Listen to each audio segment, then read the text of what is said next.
Well, good evening and welcome back from summer recess. The Town of Bladensburg work session for Monday, September 8th is now called to order. At this time, we will proceed to the next item on the agenda, which is the approval of tonight's agenda. So is there a motion to approve? So moved. Moved by Councilmember Brown. Is there a second? Second. Seconded by Councilmember Blunt. Any corrections or amendments to the agenda? Let me make sure Councilmember Dixon is here. All right, hearing none, all in favor of approval, say aye. Aye. Any nays? The ayes have it. The agenda is approved as posted. The next item on the agenda is the approval of minutes from the work session for the July 14th meeting. Is there a motion to approve? I so moved. Moved by Councilmember Blunt. Is there a second? Second. Seconded by Councilmember McBride. Are there any edits or corrections to the minutes? Hearing none, I'll now call for the vote. All in favor, let it be known by the saying of aye. Aye. Any nays?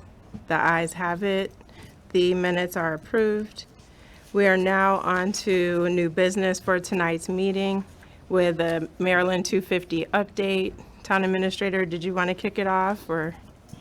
No problem. Good evening, Mayor and Council. I actually am going to hand this right back off to the mayor, but where we're going with the Maryland 250 Council, if you can recall, the whole process was kicked off last year as part of our commemoration of the 250th anniversary of the United States, and our honorable mayor is serving on the Maryland State Committee and has taken a big interest in this. We passed a resolution last year to support events that are going to come up in 2026. And then as part of that, we received $500 for a civics academy in which the mayor has some good information that we met with her and staff and met with the mayor so that we could start to put that together. And you're going to make a presentation today. So Mayor James. Thank you, Town Administrator Bailey Hedgepeth. And so council and staff, what you have received from me is a draft of the facilitator's guide for the Civics Academy, similar to what our police department does under Chief Collington's leadership. We want to take advantage of the semi-quincentennial celebration and actually have a Civics Academy where we educate residents about how our government works and take them through soup to nuts from charter, how we're structured, how the department heads and their staff operate, and then also give them an overview of how municipal government relates to county government, state government, and then federal as well. So I wanted to make sure that I presented this draft of the facilitator's guide because I want input from all the department heads, all of the council members to make sure that within a 7 to 8 week time frame that we're covering the right topics. It's hard because you have to move quickly through. And so would just ask if you could provide me with feedback in the next week, if you think there are some topics that are missing, specifically for the staff. I didn't delve all the way into your respective areas. I feel like you're experts in your own right. And so for the finance portion, town treasurer would be deferring to you to put the points together that you would want to guide the community through to help them understand how the money comes in, how does it go out, where the decisions are made and the priorities for the town budget and so forth. And similar to Chief Collington under public safety, the thought process was having you and Chief Sumner from the fire department collaborate on a class. So it's really public safety focused. And if time permits, for example, have them tour the facility next door. Most residents have no idea that there's a jail next door, and many of them have never even seen the inside of our firehouse. So just trying to create opportunities where we're informing, also incorporating some quizzes, some interactive opportunities as well. Along the lines of interactive opportunities, you'll see in the guide, after we walk them through how the Bladensburg government works, the next class would actually be for us to help them role play a council meeting. And many times people learn by doing, so to have someone playing the role of the council, the mayor, and we actually walk them through how to make a motion, how you approve things, how do you create a law for us, an ordinance. and really educate them about that process. So the goal is to be informative, but also interactive and fun. So I look forward to getting everyone's input. I'll take that and actually use that to finalize the student booklet, because we want to just put a booklet together. So at the beginning of the classes, we can hand that out so they can take notes. They would know what to expect each week in terms of the objectives for each class. And also use that to build a PowerPoint for each class, which Mr. Jeffries is helping us to develop the PowerPoint. So the goal is to try to have 2 sessions. If we could start one at the beginning of 2026 for 6 weeks and then take a break and then come back and do a second session, and then recognize them on a smaller scale in the last class, but then also at the fireworks next year to give them public recognition in front of the community as residents who've completed the class. So with that, I'll pause for any questions. Okay. Mayor, did you want to share the 250 anniversary video from the governor? Or do you want Yes. to do that at the May meeting? Actually, I'll hold it until the May meeting, Okay. if that's okay. We did, as a commission, put together a promo video about the celebration and want to play that for the community. So thank you for the reminder. We can save some time now and do that at the 7 o'clock meeting. There's a young woman, an African-American woman who lives in the city of Cambridge, who actually wrote 2 songs for the semi-quincentennial celebration. And so we did, at the last meeting on, what was that, August 30th, we did get to hear her perform that live, which was absolutely beautiful. So I'm hoping we can get her to come for the celebration next year as one of the performers to share the songs that she specifically wrote for the nation's anniversary.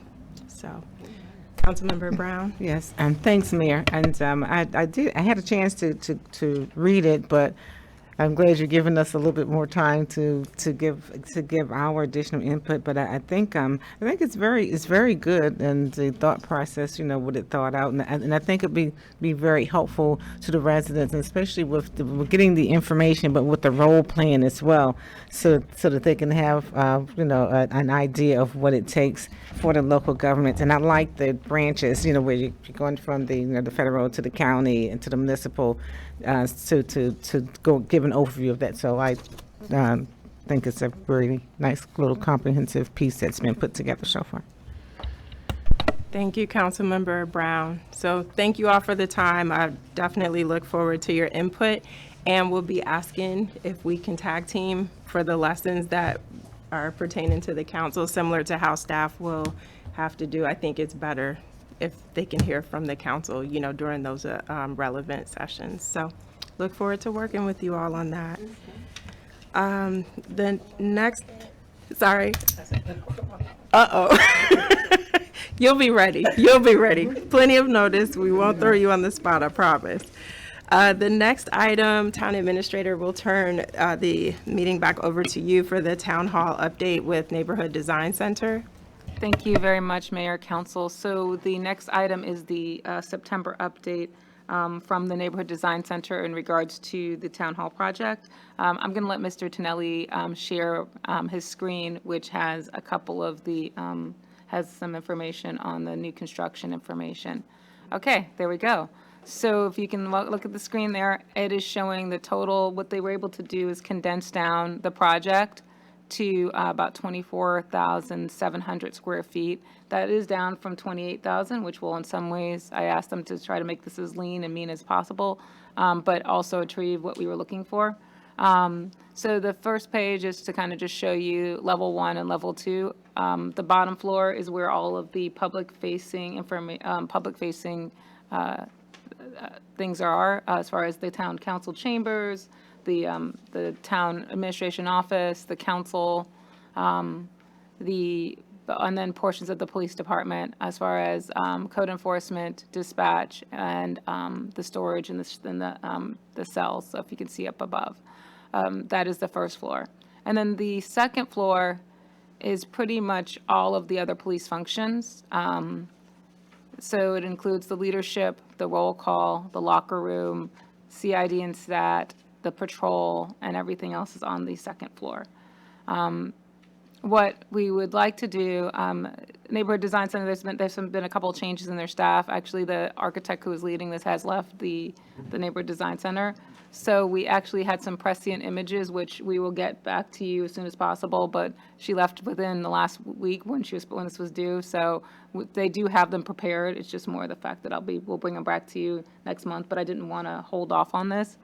To try to keep this moving forward. As you know, Senator Augustine has asked for an update, as usual, of how we are spending these bond bill funds. So far, we spent about $77,000 on this project. The next steps of the project will be working with Neighborhood Design Center in regards to getting the RFP together. Oh, sorry. Is that the last page? Those are the details. If you want to see even closer of what the first floor includes, like where the offices are, that's the next 2 pages. But I think just going to the main point of it is that after this, what do we do next? We would develop a RFP or an RFQ for request for qualifications or request for proposals from architecture or design build or bid build people. Neighborhood Design Services is going to help us in their last portion of their scope to do that, so it's not just us putting that together. So that we're saying, hey, take these concepts, take these images, and help us to put together a real cost estimate. And then also, if the council decides that we would do an architect RFP or design bid build, where somebody kind of hires the architect, hires a construction company, does all the things in one kind of grouping. So what we'll do is we'll provide you the information on those particular steps, like what does that mean? What does a design bid build mean? What does just an architectural services contract mean? So that you'll have that as an information piece in the next set of steps. So that's what Neighborhood Design Center will be putting together for us so that we can move forward and continue to get this completed. And then what Vito and I will be working on over the next month, which is what we haven't had the time this summer to do it, is in regards to our bonding capacity, which we asked you for permission to do in July, to start to research that, to put that together for you as a placeholder of how much money will we need in addition to how much can we actually afford to bond for, how much will those bond payments cost the town, and then, how much can you actually build if we're just paying for it ourselves, if that makes sense. If the state says, hey, no more bond bill money, we're not going to give you any additional money, and then we can with the state program, you can bond up to 10 million. And so whatever that delta is, but a $10 million bond, we're trying to get you the cost of, like, what is a $10 million bond? How long would that bond be for? 50 years, things like that, and how do you pay that every month? So those are the next steps. I am actually excited that at least we're getting to those points with you, because it's one of those things that has been talked about for a long time. You've got a plan. You're going to have a plan to do a plan, and then you're going to actually be able to execute the plan, hopefully in a certain amount of time, and some hard decisions or some good decisions to make. Okay? Thank you, Town Administrator. Councilmember Blunt, you had a question? One question. Yeah. The- Yeah. the- You want to go back to those pictures? Go back But to. actually, no, I just want to see where the event part. Oh, yeah. I So. might, I just want. Yeah, no, we can show you that. I think that's a good stop. So we'll go back to the pictures, because I think it's, I kind of went fast through the pictures. I think it's slide 2 or 3. Let me make sure I'm telling you. Back up, Rick, sharing. Okay. Actually, I think maybe go to the other one. Okay. Council chambers, that one. Okay. All right. Blow this up a little bit. Yeah, we're going to blow it up a little bit. The big building, the big room that said council chambers, That's what an event. there's the event room. And then you see that little dotted line? Remember we were talking about that would be a wall that could go back and forth so that you can make it larger for when you're overflow and then smaller for when you need it. And then the council recess room is in the back, because most people have a separate chambers for closed session. So you would have a council recess area with a closed session area to do that. And then your vestibule, your entry would be in the front, and then you would scroll up to the top a little bit more. So you would arrive in a vestibule where you would come in, and then there would be offices and workstations for people to go either way. Oh, okay, no, that's, So I'm just to kind of give you the flow of it. But yes, council chambers, AV, it's all there. it looks big. All right, thank you. And then Councilmember Dixon asked, what would the projected time we're looking at for this and the cost? But I think you were just speaking to that. The next phase of the project would allow you to understand, working with Neighborhood Design Center, exactly what the cost for the building would be. So then you and Vito can do the research to understand what the funding sources are, if not through the state with any other bond bills. Right. How much we could be bonded for, what those monthly payments would be and for how long. Exactly. It's sort of a simultaneous process. So one councilwoman, what we would need to do is to determine the process of how we would kind of build build it. But at the same time, Vito and I still need to work with the state in regards to their bond program, their bonding program, so we don't have to go out and get certified as a bonding. So usually for larger cities and larger counties, We're still met this week. right, then for counties, standard, I mean, was it, Moody comes out, they actually do a full bonding every 2 years to every year, where you're actually bonded a AAA or whatever.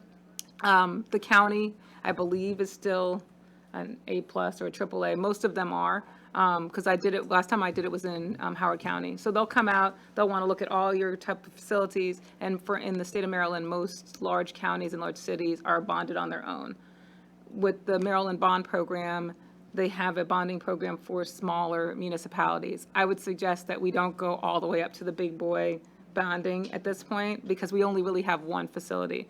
But if you have, when you start to have a real aggressive CIP, which is what we've been always talking about putting together, you would start to need that kind of a process. So that's what we would do, is go under the good faith and credit of the state for their bonding program, and then work our way up towards being bonded separately. And Councilmember Dixon, does that answer the question? Okay, yep, she says, thank you, Michelle. No problem. And then, were there any other questions? Councilmember Blunt, thank you for your comment too, for clarifying that for the public space. Any other questions, Councilmember Brown? This is a little funny, kind of a little further up the road. But as I was looking at the layout where they have the bathrooms, can you tell them, let's look at a soundproof wall so that you're not in the training room, and then somebody goes to the bathroom, and then you can hear them in the bathroom, so, but that's a little further. Yeah, I think what we were trying to do is just I think they're trying to give you a box to do it. We can make those tweaks. I think you can tweak where the bathrooms go in relation to the training room afterwards. I think that'll work. But no, I agree. said it because I've experienced that, like in a new building, and I've been in somebody's There you go. office, and the bathrooms like now, and the bathrooms on the other side, and you can oh, okay, yes, so. So, but yeah, thanks. This is great. Thank you, me. We're getting excited, so again, appreciate all the effort that you all are putting into this. And just, keep up the progress. One clarifying question, Michelle, you said the amount spent so far. It's we are approximately, my understanding, and Vito will say I should never say this, I think we're about $75,000 that's been in with neighbor design. The additional scope that I did add was an additional $8,000 to do this RFP assistance, because I thought that we really needed that, because even if you wanted to kind of take out like what other people are doing, I really wanted their input on the things that they think that we need to look at next. So they're going to help us to assemble the key tasks and milestones that we're looking for. And then I'll hand it off to Miss Watson. So I was trying to help her with some Give her a consulting. head start. Yeah, I was trying to help her with some consulting advice. I didn't think that she wanted to do that all on her own. Got it. All right, well, thank you. Appreciate that update and look forward to hearing more. The next item on the agenda, speaking of Ms. Watson, is the election update. So we'll turn it over to you, Madam Clerk. So, just a quick update. So as we all know, we are actively progressing through our 2025 town election. We have 5 current candidates certified and qualified this year, thanks to our Board of Supervisors of Election and the Ethics Commission for all their hard work. If you haven't seen it already, we do have 2 new ballot drop boxes, one in front of the community center and one in front of the town hall. So for all our absentee ballots, if residents want to drop off their ballots, they can do it at the community center in that box or here at town hall. So we're currently accepting all absentee applications as well. Residents will see a new absentee ballot envelope this year. We are no longer doing the mailing from town hall. It's all being done through our third party that we have contracted with. So basically, just how the Maryland elections are, Prince George County elections are, they'll see the same way. So once you get the application, you have till September 22nd. After that, you have to come in person to vote. We have our training for our Board of Supervisors of Election scheduled for October 1st. And they'll also learn about how to use the equipment. If they have any questions, we'll go over the routine for the day of election. And other than that, I just want to thank Ray for his great marketing and getting all the information out about this election. I think we have really addressed all the concerns that the council had with the 2023 election. And together, I think we are ready to go. And so far, so good. Thank you, Ms. Watson, for that update. For the day of election, are you in need of volunteers from the community, or are you all set with the shifts? Do you need to do a plug to residents while you have the microphone to say you need volunteers, or is everything set? Currently, so far, everything is set. One thing I do appreciate about the council in this year is that we have a full Board of Supervisors of Election as well as an alternate. So I think so far we're good. But, if anybody ever just wants to put their name, and just in case something happens in the next couple of weeks, we'll definitely take names. But for now, we are set. Thank you, Ms. Watson. Councilmember McBride has a question. Also, will we have our town police here? The police will be on the grounds where they can be. All right, Councilmember Brown. Thank you. Done a really great job. One other question, the ballot boxes, are they tamper-proof? They are tamper-proof. Okay. So right now they are closed because I have not sent out any absentee ballots forms or any ballots yet. So they are currently closed. They have 2 locks. There's no way to put things in there without it. And if you look at the box, it's pretty much like a smaller version of the way the county does it, but which has our name on it. But we have 2 keys for it. We have ways of locking it, and again, we'll do it once we send the first batch of applications out. We'll do a daily pickup every single day on the absentee ballots. And they're secured? Yeah, there's one in front of town hall under our cameras. Once you and- do a daily check, then the ballots are secured. Yeah. Well, every day we'll go out there and before we leave, and we'll pick up all the absentee ballots that were placed in that ballot box from the And day they are before. secured here in town hall in a lockbox or something? They will be secured here in town hall in a locked drawer, but not a box. Okay. All right, thank you. Thank you for all the questions. So that concludes the 2025 election update. We're now on to the residential parking update. Town Administrator and Chief Collington, I'll turn it over to you. Hi, Mayor and Council.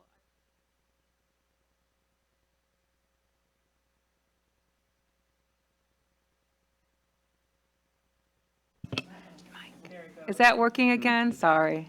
I don't want to use the, all right. So I will repeat. Mayor and Council, at a community meeting, there was interest in in residential parking. So the outline that's attached is just a general outline of all the things that were explored previously. And as the council knows, this has had a long history going back to the mid-teens. Like my daughter hates when I say the aughts, for the early 2000s. So this goes back to the mid-teens of the 2000s. And that the chief, and the chief is open to giving his opinion on this, but we wanted to get your opinion first. Like, where did you want us to go? Because parking is huge. It is vast. There is lots of things as far as residential parking that you could explore. And one of the recommendations would be is that you would again appoint another committee eventually on this. but I wanted to just have something noting it because it was mentioned as a concern. And then the council can provide us information. So I'll let Chief add anything else that he wants, but it was really more of an informational item so that you guys can discuss it, acknowledge it, and then give us some light direction, and then we could then go off and research. Chief? Good afternoon, Mayor, Council, residents, colleagues. Yes, this has been a long-standing, and I'm glad to see it's resurfacing because, as we know, there are a lot of residential homes that now currently have multiple vehicles.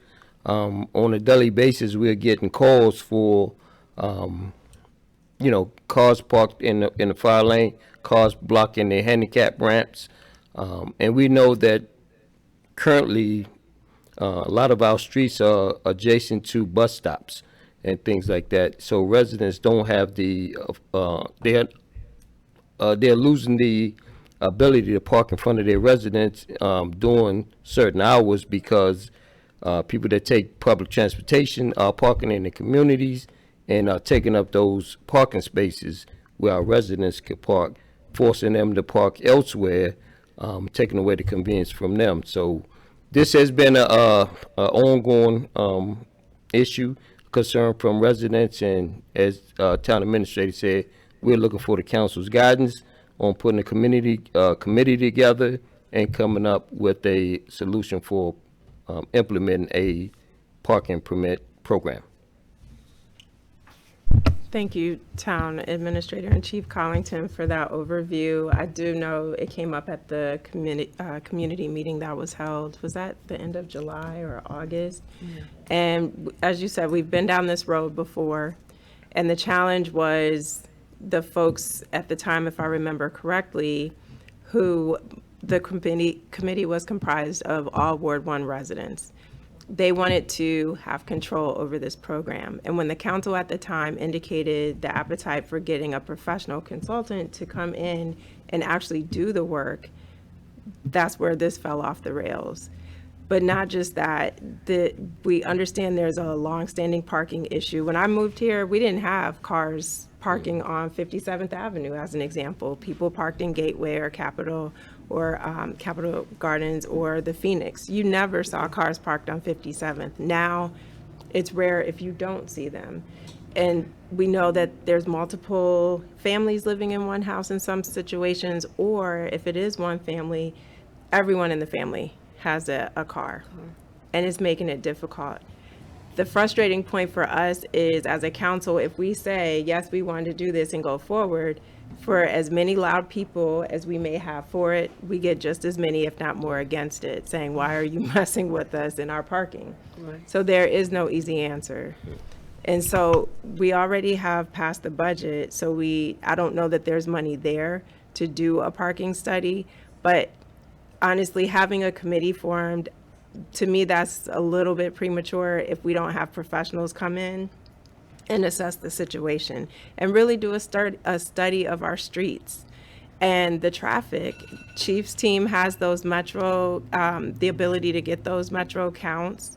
So there's some things we can do internally, but then at the same time, our expertise can only go so far. We would need a professional to actually come in and walk us through, this is what it would take, this is how long the process would be, this is what would be required if you have a parking committee of residents. And the question is this something that we want to start with all the other priorities that are on our plate right now? So I turn it over to the council, because I understand that it's a problem, but everything is important. Not everything is urgent. And so it's a matter of us being realistic to say, can we take on another project right now, knowing all the other things that we're trying to get done? Does this rank at the level of urgent? Councilmember Blunt? I don't honestly think so. Because like you said, everybody in the family, everyone's driving. No one's catching the bus because of, what's going on in the world nowadays. So I don't think it's time right now. We have a lot of stuff going on. Councilmember McBride? I don't think so either. Yeah, currently, I look at things and I look at some of the parking sometimes, and how residents, business residents that own their own business, they are parking, which causes some confusion, but right now, yeah, I think we could wait a while because we have more urgent matters at this point in time, I think. Thank you.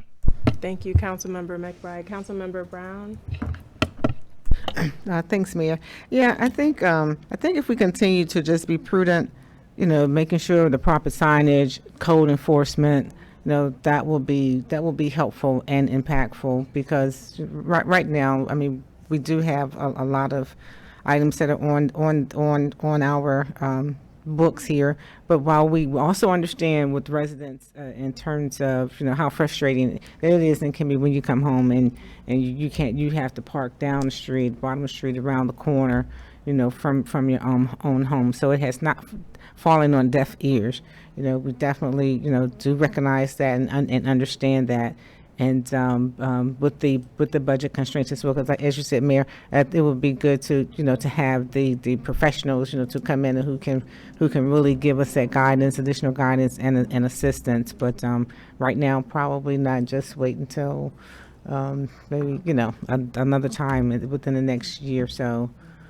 And I appreciate what you said, Councilmember Brown, because we have started the ticketing program and the actual enforcement of our rules. Many residents haven't had to be accountable because, again, this wasn't an issue 20 or even 15 years ago. And now, Chief, your team is having to get out there writing tickets and helping to train people that you actually cannot park in the fire lane.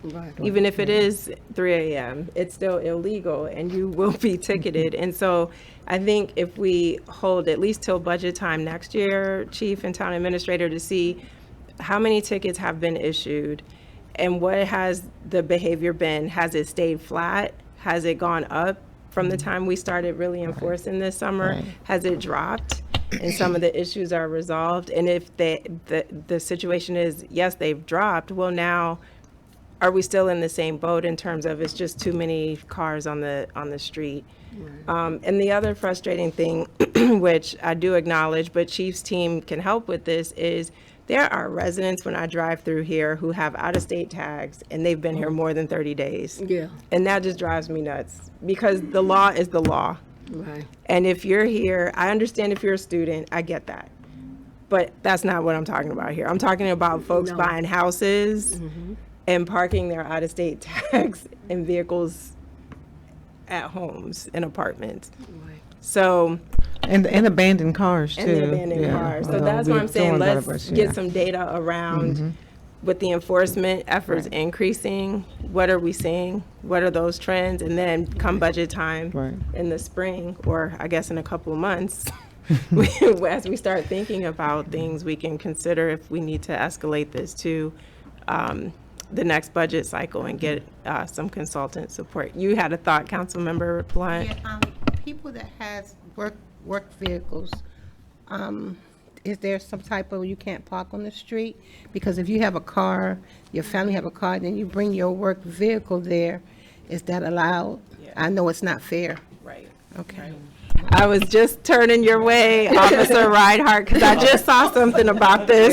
Yes, sir. How our current code states for parking of abandoned vehicles, it's particularly to size, which is 78 inches from mirror to mirror.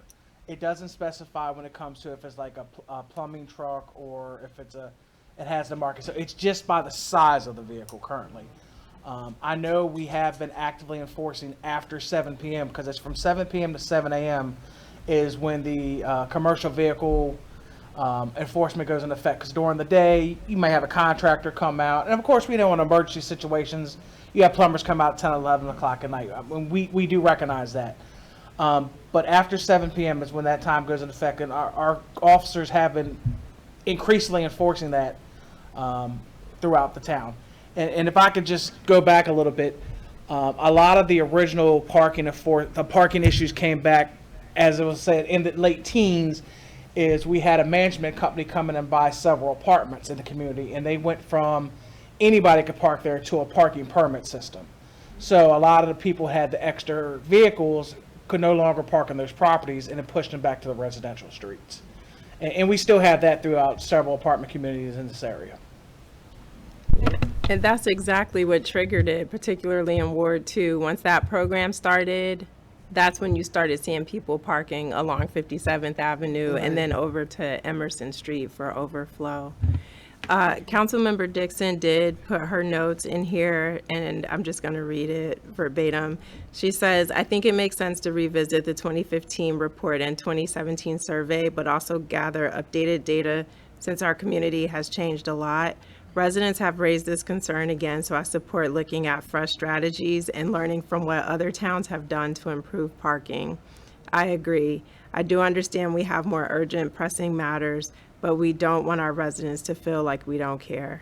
And that's what we're saying. It's not that we don't care, but we can go back to the table so we can take a fresh look at everything. But thank you, Chief, and thank you, Town Administrator, for that update.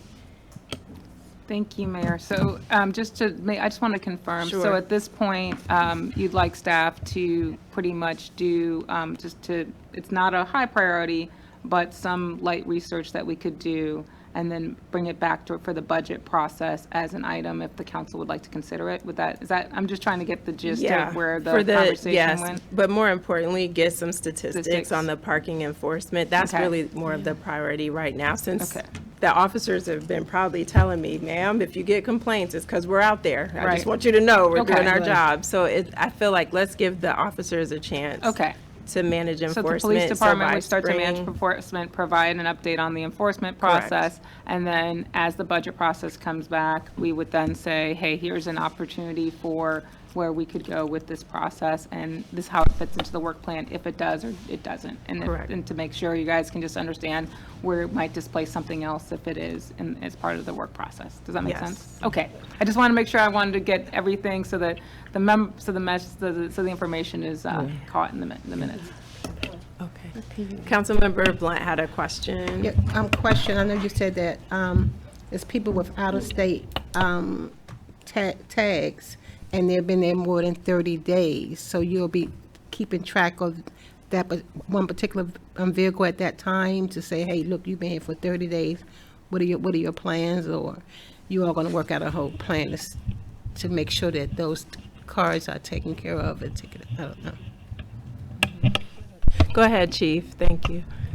So now I just want the council to be clear on something. Now, we have to be careful when we go down that road because there could be military as well as college students. So we do recognize the fact that we may get complaints of profiling people.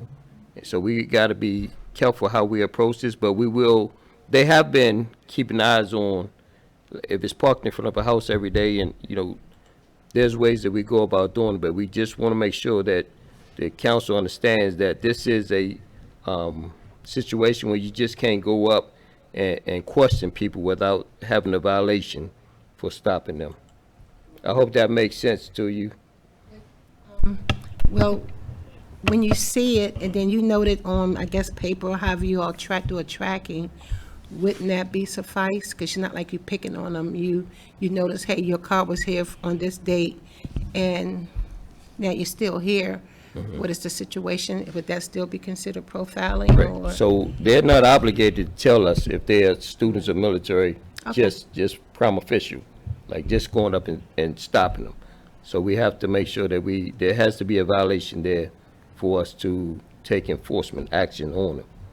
Okay, because, okay. So it's not a situation where you write a warning, let's say if someone's parked at a particular apartment and we've noticed for the last 3 months, they've got South Dakota tags, Right. let's say. So. And I put in a ticket in the My Bladensburg app to say, I noticed my neighbor has these out-of-state tags and they've been here for 3 months. Yeah. Can code look into it? You're saying that's not So really. this came up at one of the Chiefs Association meetings as well. It's not just unique to us, but this is what the chiefs have been talking about in Prince George's County. We all are dealing with this problem because what's happening is there's no reciprocity between DC and Maryland, Virginia and Maryland.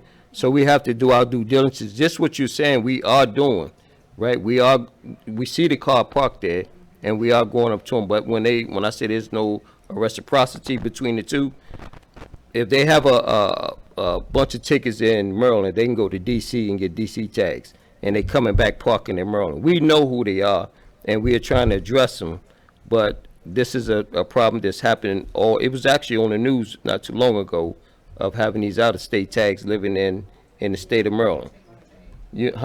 Yeah, so they're Take trying the to push tags. the legislation where we can just take the tags off the car once we establish that they have been here longer than 60 days, because the law is clear. If you move into the state of Maryland from out of state somewhere, you must within 30 days switch the tags over to the current state. So we are keeping an eye on it. And I will put something out, but I just want to make sure that we all know it's just not Bladensburg. This is Prince George's County that we discussed at the meeting, that we're trying to give some guidance to agencies in the state to be careful, because right now with the police reform and everything, we know the complaints are coming in. All complaints come in from outside, from citizens, now have to go to the ACC. And officers are now just kind of like, when I say the ACC, that's the Administrative Charging Committee. So they've taken the authority from the police, and now it has to go through that for transparency and accountability. So that's why a lot of officers are kind of being very apprehensive when they approach people now. So I hope that makes sense. So we're going to do the enforcement, but we got to be very careful how we do it. Thank you, Chief. Councilmember Brown? I know, I'm gonna, so we can get. Or, I'm get sorry, to did this. that You answer the finished? question? I'm sorry. Okay, okay. Yeah. Yeah, and thanks for that, Chief, too. And then, and while we know that, the people who are violating want to make sure that's taken care of, but want to make sure also that our police officers are definitely, policing, for, for the criminal stuff, the stuff that's really, keeping us safe, and not, just having them walk around, looking at tags. So just want to make sure that's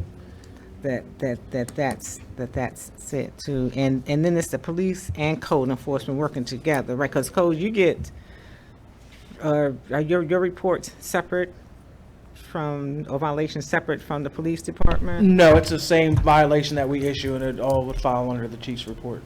Oh, okay. So, yeah. They're town citations. Okay, so okay, thanks.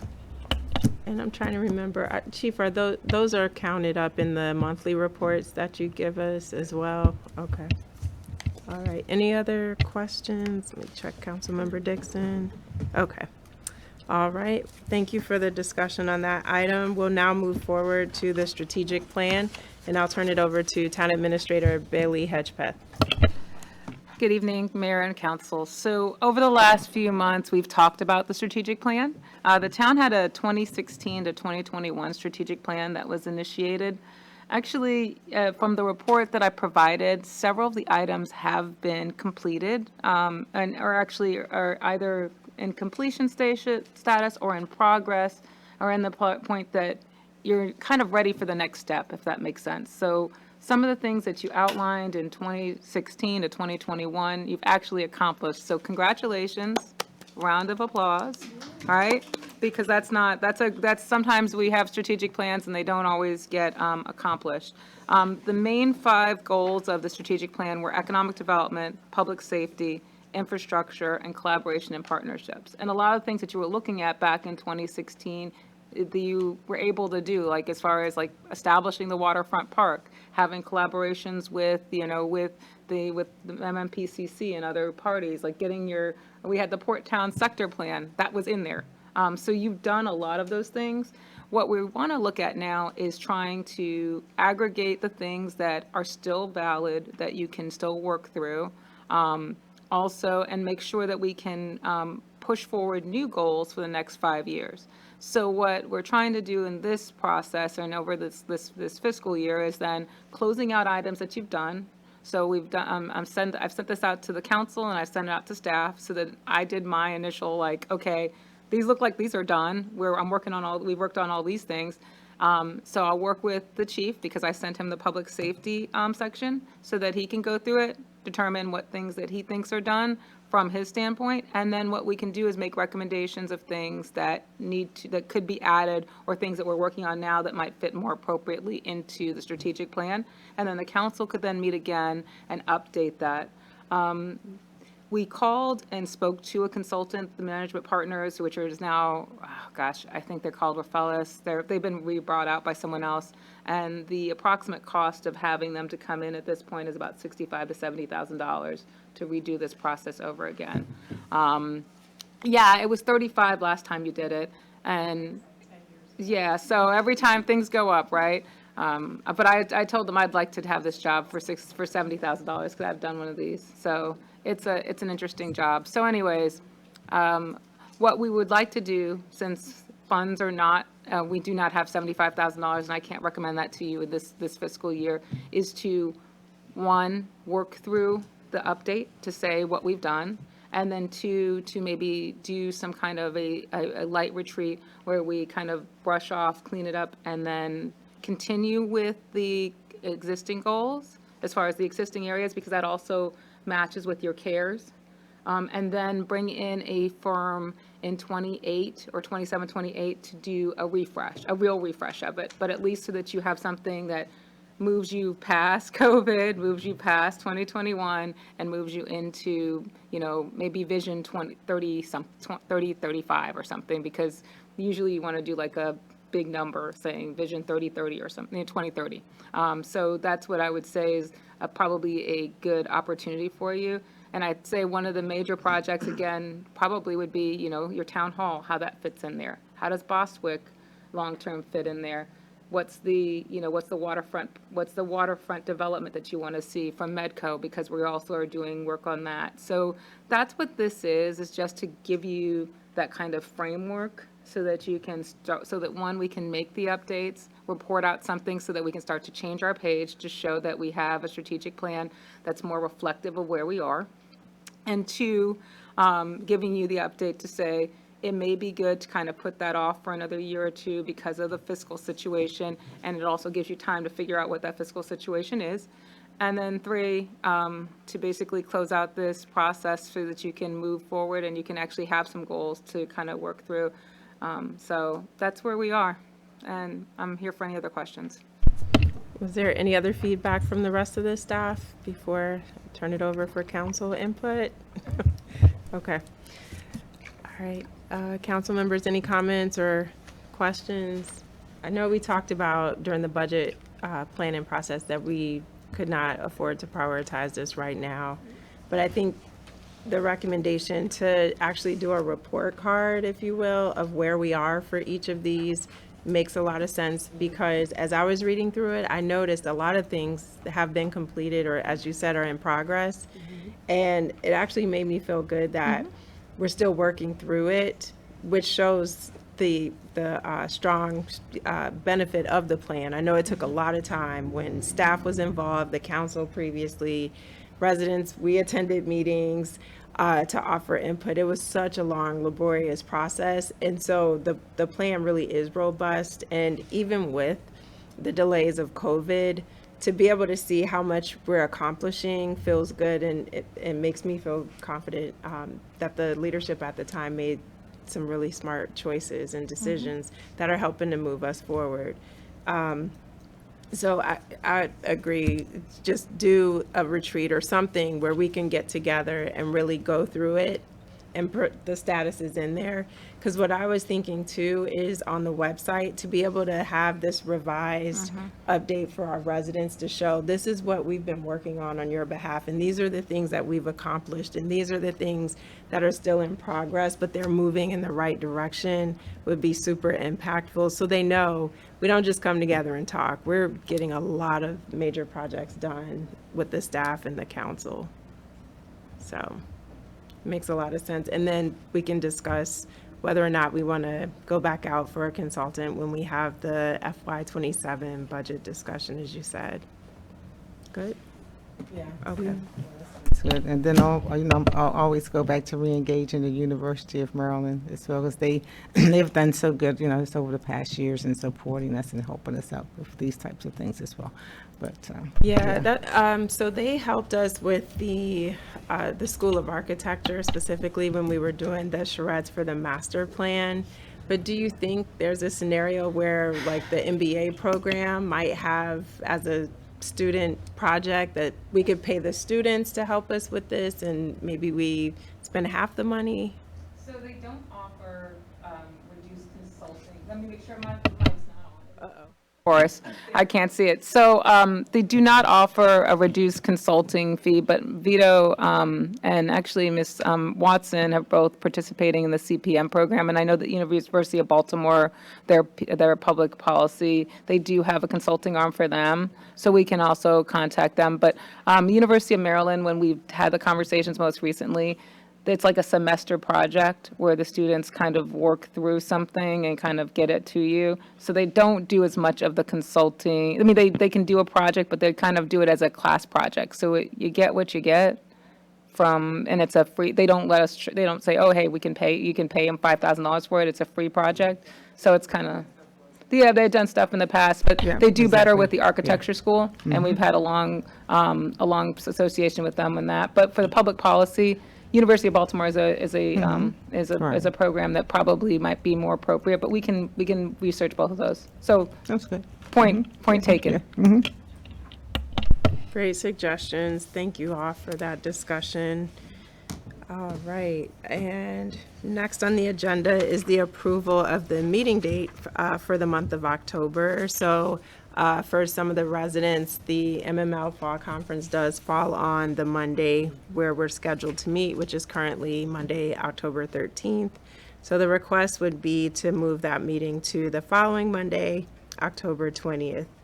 And so I believe this is also on the 7 o'clock meeting agenda, but wanted to bring it here for discussion first in case there's any concerns or schedule conflicts for any of the council members for that following Monday. No? Councilmember Dixon, does that work for you, Monday, October 20th? Yes, Madam Mayor, thank you. Okay, thank you. All right, so we'll formally vote on that in the next meeting. The next item is the approval of our legislative priorities, at least beginning with a review and then getting to approval. And this is a continuation from the July meeting where we had L.A. Perez here recapping our progress for the previous state legislative session. So Town Administrator, I'll turn it over to you. Thanks, Mayor Council. So this is just the draft of the printed program that we usually put together for you. If I can get some comments, maybe back after the meeting, if you have them, about, this has really not changed a lot, except that I think I've added a couple of new, just things that we were working on, as far as the Medco, some of the things that we're working with economic development more. But really, I know that I need to check in with Chief. We've had the stuff for police on the same public safety ones on there for a while, and that's why I need everybody to just check it and say, is the juvenile, act still needed to be, as I know that there was the stuff that we've gone ombudsman use for speed tickets, Chief, making sure that we have those items in there for them to watch. But otherwise, once you guys meet today and next couple of weeks, if you guys can give me some comments, I can then start to transfer that into our formal report. We would like to invite the legislators here and kind of have that as a nice piece to give to them. And if not, just have that nice piece to basically say, hey, here's our stuff. And it did work well for us this last legislative session when we went to the legislature on stuff that's on different things, especially in regards to the annexation, which is also added in there now to talk about annexation, because of the fact that now we're the poster children for annexation, that we would like to make sure that there's no drastic changes, and we know that there could be. So we need to stay strong on maybe if that, we don't want restrictions by the county. So I think that has to be on your legislative agenda, because I think other municipalities would probably be looking at you to stay strong on municipal annexation, even if the league might not be. So That's all I'll say. Let me say that. And I'll defer to the rest of the staff on anything else. Yeah, and Chief, specifically on the public, excuse me, public safety session, because I know you're part of the Chiefs Association, if there's specific pieces of legislation that the association is advocating for, but you think it makes sense for the town to push on, it would be great to add those in here, so they're getting that feedback, not just from the police chiefs across the county, but also from the elected officials as well, just to show we're in partnership on these things and working in the same, moving in the same direction, if you will. Yes, go ahead, Chief. Well, Mayor, be careful what you ask for, because that very discussion came up at our last Chiefs meeting, and we, with this new legislation coming back around, there were some bills that, particularly around juvenile laws, the curfew laws. So those bills, they have asked for legislative enforcement support. So once we get the dates and the bills that we're going to be going to Annapolis to support, I will be sure and let the council know that if you can make it, we would love to, have you down there to support us. Because what we try to tell them is we don't want just our uniform people there. We want to hear from our legislators. We want to hear from our residents to come down and support the bill and how it's impacting the community.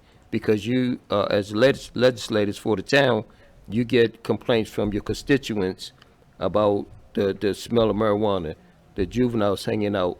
And we, from law enforcement, we're telling them that our hands are really tied to an extent unless there's a major crime occurring. But to have the legislators come down and advocate with us is what we just had this discussion in the last Chiefs meeting.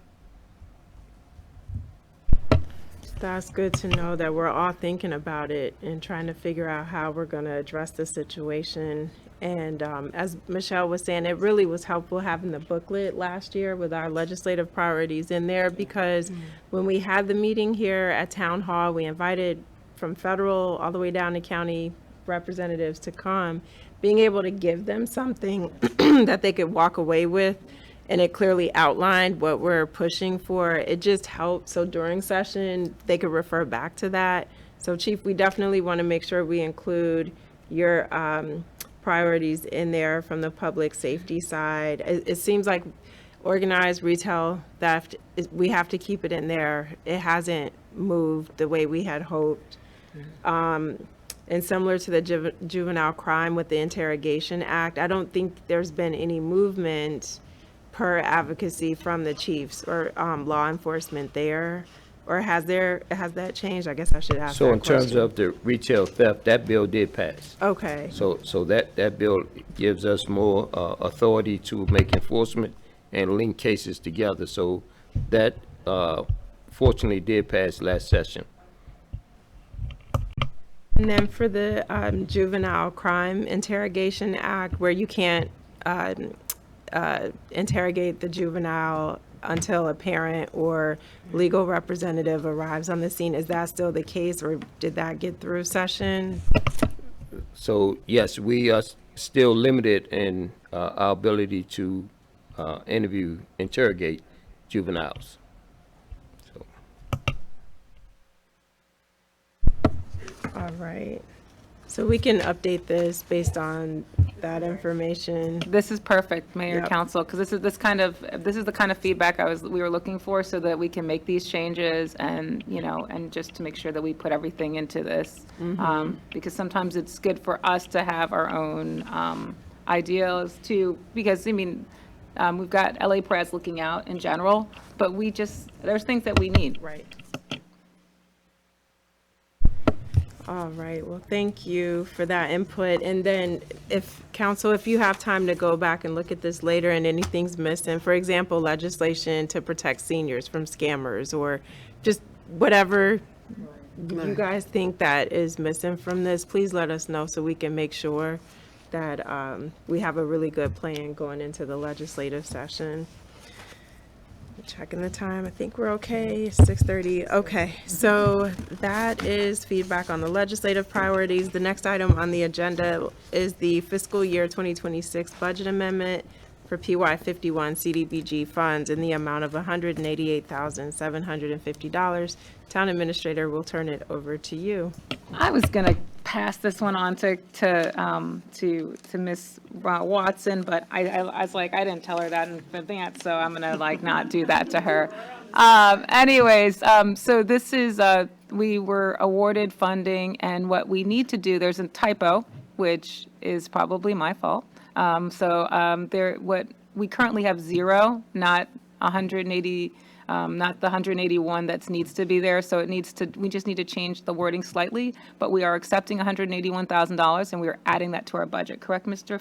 Tonelli? 188,750? Yeah, instead of having, oh, you made the guys, you always did it. So the original one had a small typo and we're just making that change. But otherwise, this is the acceptance of funding for CDBG PY 51, which is a new year. And we put in 2 applications and we received this one. Anything you want to add?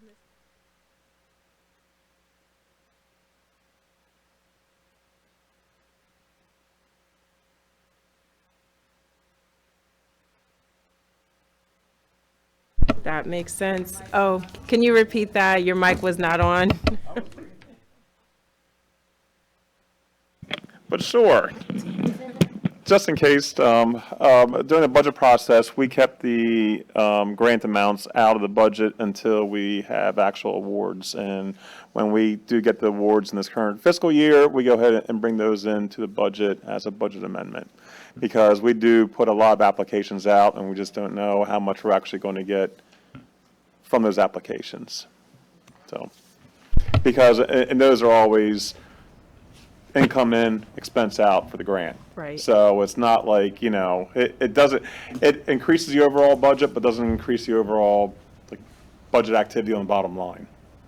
Makes sense. Because yeah. it's not revenue, like you said, it's just pass-through It's revenue, yeah, funds. exactly. It's pass-through almost, so it's, yeah.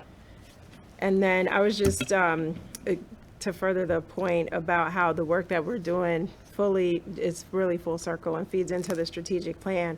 When I went through this, I noted that goal C number 6 speaks to this very thing in terms of sidewalks, street improvements. And so it just, for the residents who are watching, so there's a method to the madness. There's a reason why we focus on these kinds of projects, one little bit at a time, trying to improve the community and also improve our infrastructure. So specifically for the community, this will impact 51st Street, 52nd Street, and 54th Place with the funding improvements here. So we're grateful for this award because we've done a lot in Ward 2. We have not forgotten about Ward 1. We're moving, shifting, and this for the PY. Mayor, PY 50 has been primarily in Ward 1. So that's what this current set of projects have been sidewalks in Ward 1. Right. Yeah, but the other side, but previous not the other side. PY, correct. what was it, That's- 48 or something? when Yeah, we were 48 doing was, yeah, we switch 52nd it. We switch it. or I just want to make sure 57. you know, we switch it around. Yep, so Everybody gets a piece. Everyone's getting love. Good job. Exactly. Councilmember Brown.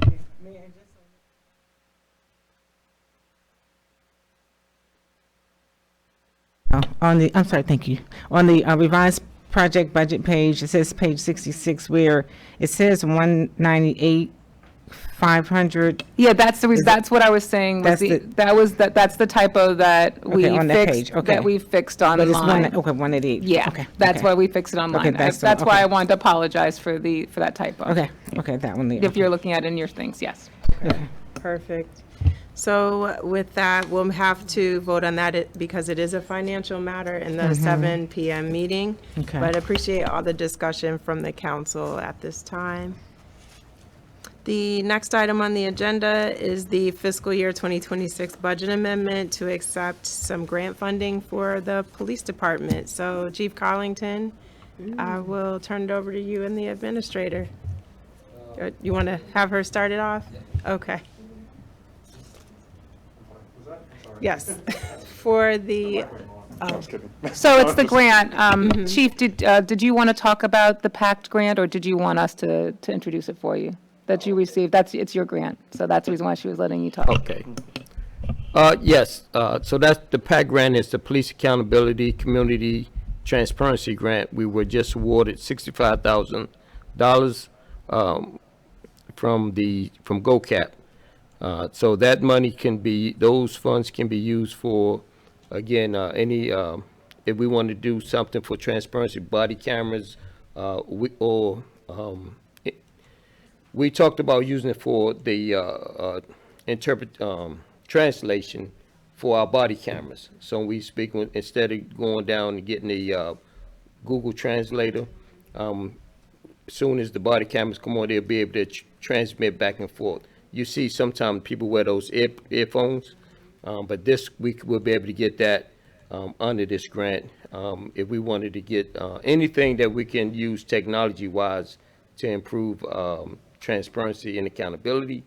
If we wanted to get signs like PSA boards, that money can be used for that as well, to keep the community abreast of what's going on.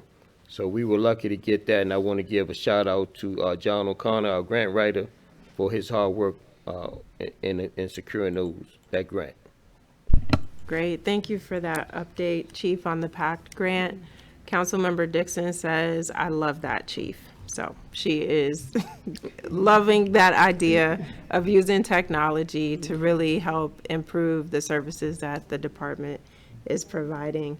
Any other comments or questions from the council regarding the PACT grant? All right. Great. And again, thank you to Mr. O'Connor for helping support us with the grant writing services. The next item is regarding ordinance 07-2026, an ordinance regarding penalties and fees related to automatic traffic enforcement. Another favorite topic. Chief, I'm turning it over to you. You got a hot mic over there. Oh, yeah. So let me pull it up here. So recently legislature just passed, let me pull it up, where the council could elect to go with the new fines, similar to what's happening in DC. You go over a certain threshold in DC, you activate the camera. As your speed increase, the fines increase. So with this last legislation, they passed the increase in speed camera fees, 12 to 15 miles over is $40. 16 to 19 miles over, $70. 20 to 29 miles over, $120. And 40 miles Chief, per hour. can you repeat those? You were going faster than I could write. One more Okay. time, I'm sorry. 12 to 15 miles over is $40. It's currently $40 now. So currently the fees are flat, $40. You could be doing 120 miles an hour. The fees will be still $20. But now with this last update in fees, 16 to 19 miles over will increase to $70. 20 to 29 will increase to $120. 30 to 39 miles over would increase to $230. And 40 miles over would increase to $425. So, but if you're doing 40 miles over, you are reckless driving. So if you do that in the state of Virginia, you're going to jail, right? You're definitely going to jail. So the goal is to keep our drivers, anyone driving through our town, to obey the posted speed limit, but also to save lives. If someone hits you at 40 miles over, it's a wrap. So the council could elect to keep just what the state recommend, or you can adjust these any way you wanted to. This is just the baseline that they put out for the state. You could say we just going to adopt what they just increased them to, or you could say, well, instead of doing 16 and 9, instead of $70, we'll do $50. So you have that flexibility to set the fines according to the council's wishes.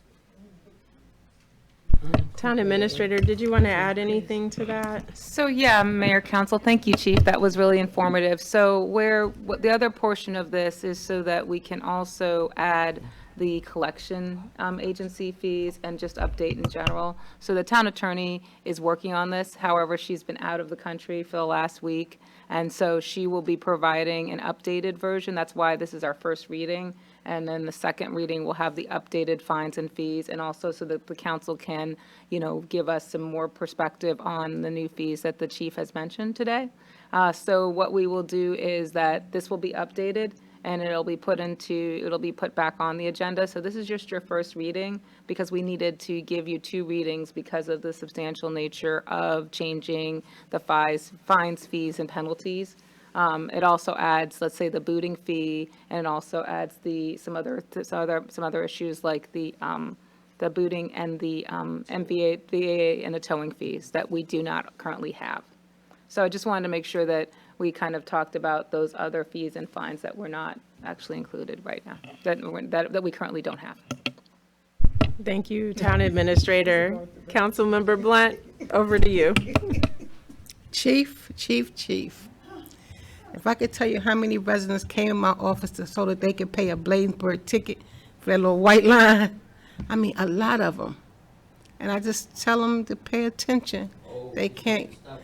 My residents are going, one person had three tickets.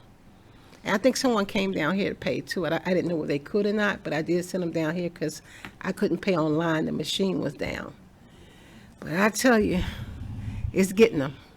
Yeah.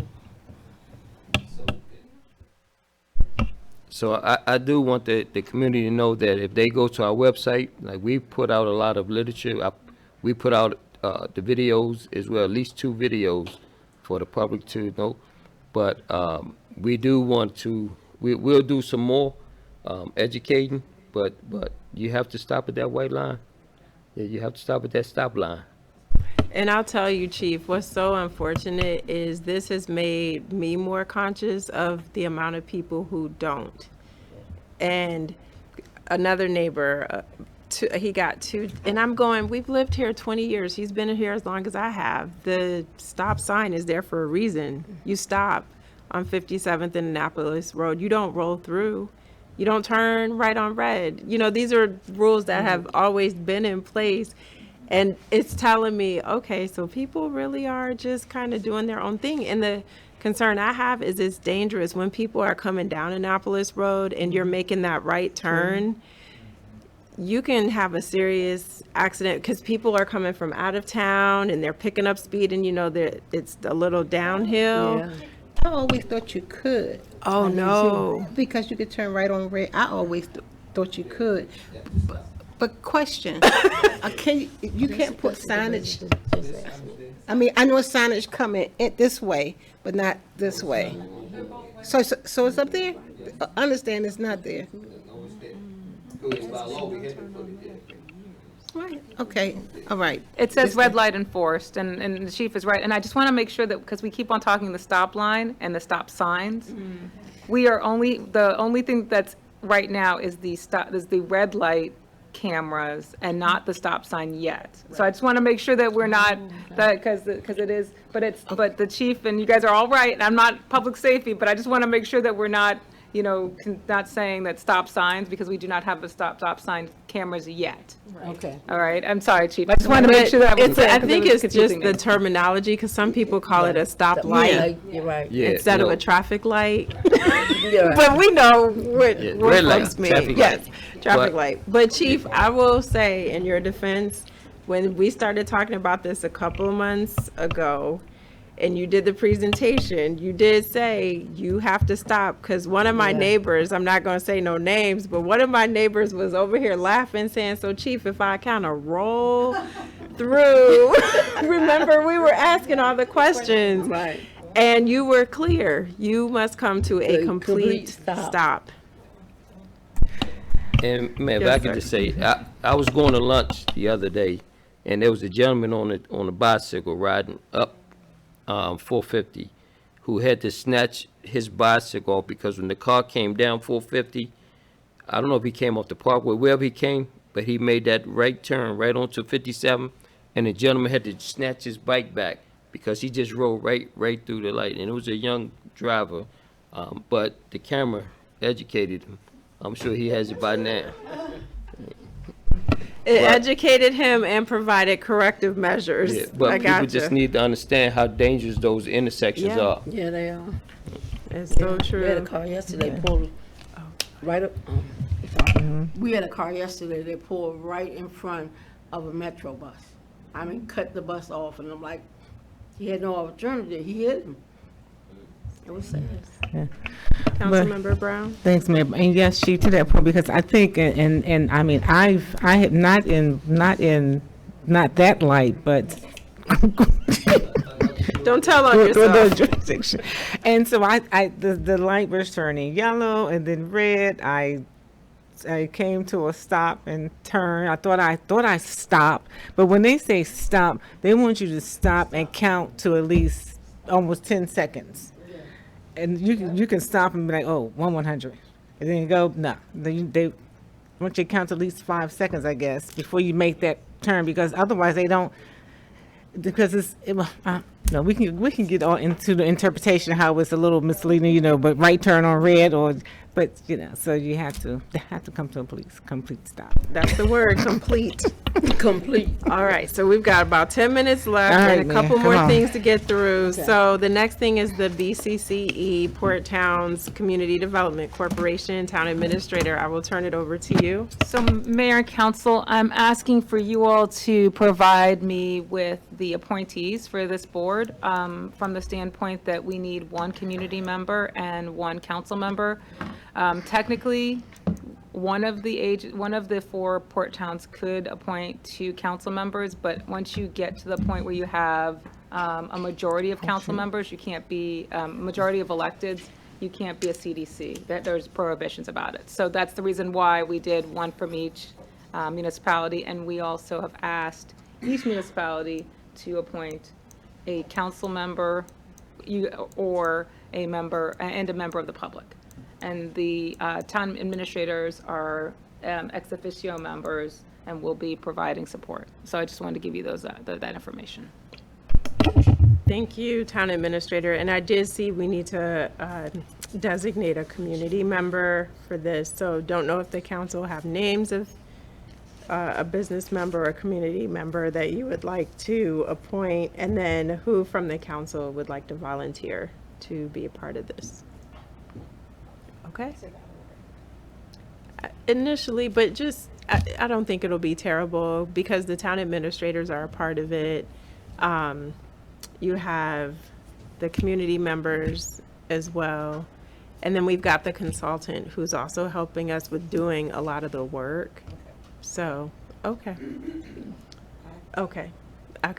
Is that good, Councilmember Brown? But Okay. Councilmember Blunt wants to volunteer? Yes. So in the next meeting, I believe this is also on the 7 o'clock agenda. It is on the Town 7 o'clock, Administrator. and it would be a 2-year appointment, which will then allow us to, that if there are any changes to the council, you got 2 years, and then everybody can switch every 2 years. So that's how we designed it. Okay. So we owe you still a community member. I need a community name. member, So we have correct. to And they would both be 2 figure years. out who we would want for that. Yeah. Okay, And so who would we'll want put our to, thinking right. caps on, and who would accept, because that's the other Yeah. part of it. I mean, I see someone in the room, but I know this person has a full plate, so, but now that the maglev is no more, she may have some free time, I don't know. All right, so we'll come back with the community member name, but at least we have 1 out of the 2 for today. And then the next item is approval of the contract for Calvert Ready Mix. I didn't see Purnell on. Oh, okay. Yes, Mayor and Council. This is just a part 2 to CDBG PY 50 sidewalk. Because we had extra funds from the first RFP, we actually went ahead and did Upshur Street, and we actually got another great quote from, a great RFP price from Calvert at $50,560. We had 6 bidders, and they came out the lowest again. So we are asking that the council approve them. They did a great job on Tosick Street. No problems, no complaints from the residents. They were quick, they were on time.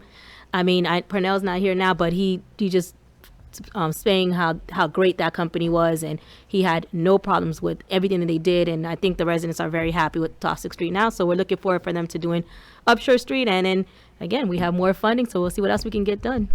That is excellent when we can stretch those funds and get more infrastructure projects completed. Any questions from the council regarding this particular approval? Again, it is on the 7 o'clock agenda, so we can formally vote on it. Councilmember, you had a question? Little, real quick, up here it says, and the town received 9 bids. Is it 9 bids or 6 bids? In the item summary? It second might have been a paragraph? typo, and I apologize. It's 6 bids Should for be this 6, one. because we Yes. just changed it to 6, Yep. that's all, okay.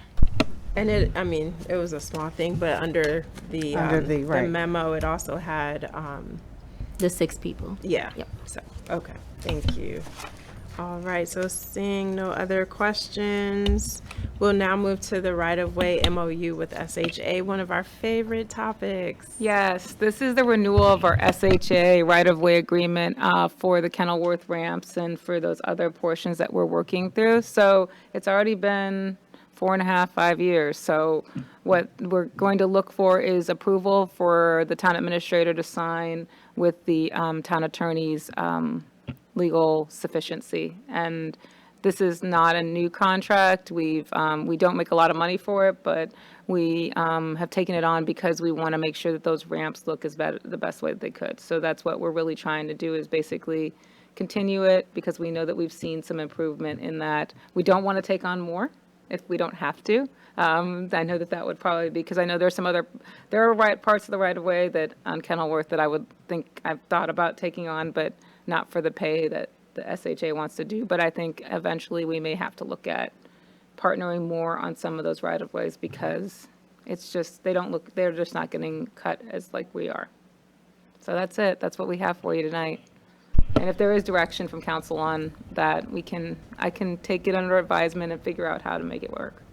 Appreciate that. I think this is the best approach first, but also the concern is it's quarterly maintenance. And there are times where we get complaints because the litter builds up. And so if we have to go out and do an additional cleanup or additional mowing, it looks like, town administrator, that's not covered. It is strictly the 4 quarterly payments, and that's it? That is correct, and we have to also make sure that we always collect our billing from them, because they do the inspections, we send it, so we actually have done that portion for this year, and so we need to always make sure that we then submit the billings to them. They don't just automatically, once they've checked it, pay us.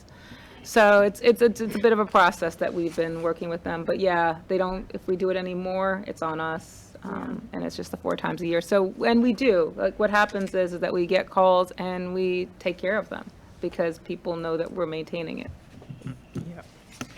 All right, and I did notice that they were very specific in terms of submitting the invoices in a timely manner, and one of my questions was, do we get paid in a timely manner when we submit them? Because I know Mr. Hall is good about sending the pictures after things are done, but I'm just curious, and is that an area we need help with?